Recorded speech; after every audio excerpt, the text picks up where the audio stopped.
अब एक दिन की बात महाराज, कैलाश पर्वत से चल के भोलेनाथ आ गए प्रभु के दर्शन करने के लिए। जैसे ही भोलेनाथ आए आवाज लगा दी, अलख निरंजन। महाराज और जैसे ही भोलेनाथ आवाज लगाते हैं, जोर का डमरू बजाते हैं। कन्हैया सोए हुए थे पल्ले में, महाराज कन्हैया सोए थे और जैसे ही कन्हैया के कान में डमरू की आवाज गई तो कन्हैया जाग गए और मैया ने सुना अलख निरंजन, इसका मतलब कोई बाबा मांगने वाला आया है। सो मैया यशोदा हीरे मोती का थाल भर के लाई, लो बाबा। अरे मैया मोको ये था कि हीरे मोती ना चाहिए, कहाँ ले गो बाबा, तू कहाँ ले गो।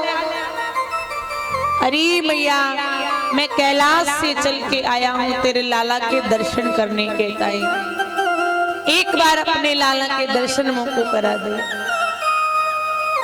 सो मैया बोली, बाबा इतनो भयंकर तेरो स्वरूप, ये आपको देख के मेरो लाला डर जावेगो।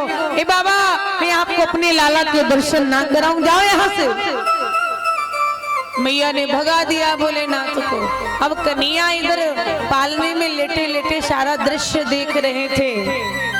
कन्हैया ने देख लिया, अभी दरवाजे पर भोलेनाथ खड़े हैं, मैया से दर्शन की याचना कर रहे हैं। मैया ने मना कर दिया, सो कन्हैया जोर से रोए, जोर से रोए कन्हैया।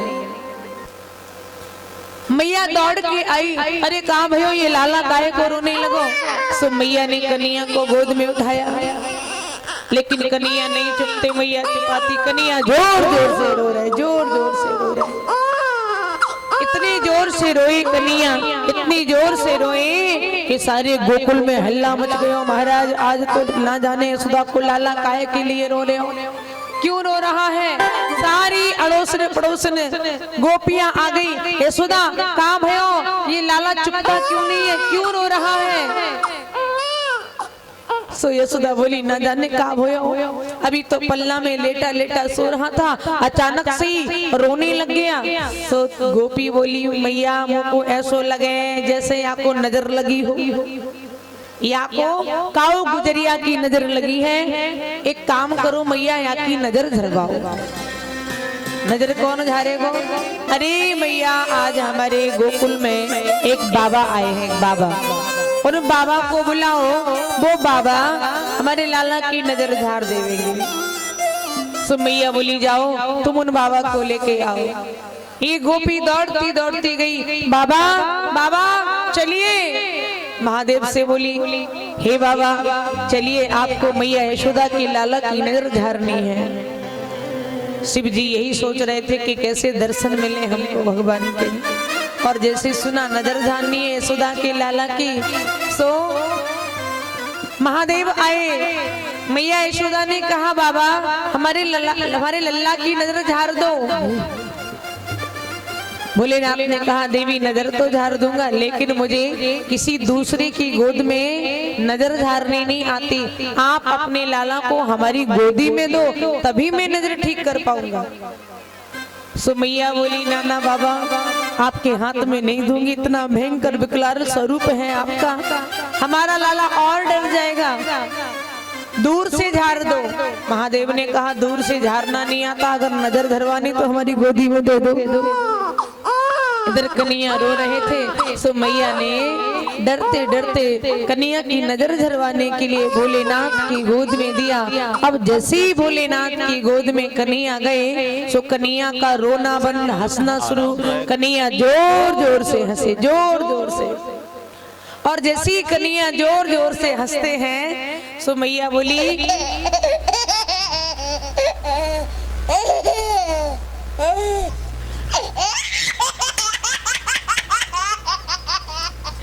कन्हैया जोर जोर से हंसे।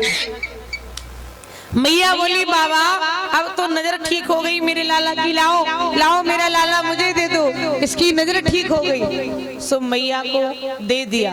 अब जैसी कन्हैया मैया की गोदी में गई, सो कन्हैया फिर रोने लगे। कन्हैया का फिर रोना शुरू हुआ। कन्हैया फिर रोए। जैसी कन्हैया रोए सो मैया बोली लगता है या की नजर अभी ठीक से नहीं धरी है, ठीक से नजर नहीं धरी है। हे बाबा एक बार मैं आपको फिर से देती हूँ, आप फिर से ठीक से नजर झाड़ दो। सो मैया ने फिर दे दिया महादेव की गोदी में कन्हैया को। जैसी कन्हैया महादेव की गोदी में गई तो कन्हैया फिर हंसने लगी।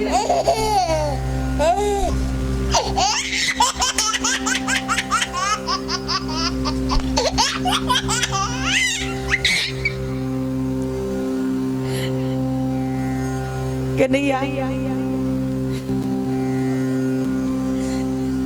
जोर जोर से हंसे। मैया बोली बाबा अब तो यहाँ की नजर ठीक हो गई, लाओ लाओ मुझे दे दो ये लाला। महादेव ने जैसे दिया कन्हैया मैया की गोदी में गए, फिर रोने लग गए और जैसे फिर रोए सो मैया बोली बाबा अब या कलुआ की ऐसी नजर झाड़ो, ऐसी नजर झाड़ो कि या कलुआ को कबू काऊ की नजर ही ना लगे, ऐसी नजर झाड़ो।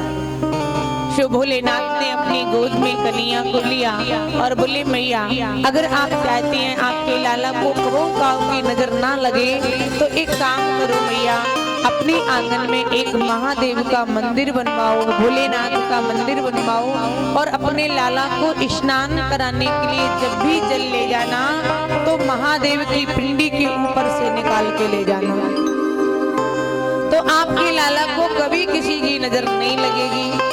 नंद यशोदा ने अपने आंगन में महादेव का मंदिर बनवाया, तभी से महादेव का नाम पड़ गया नंदेश्वर महादेव। बोलिए नंदेश्वर महादेव की।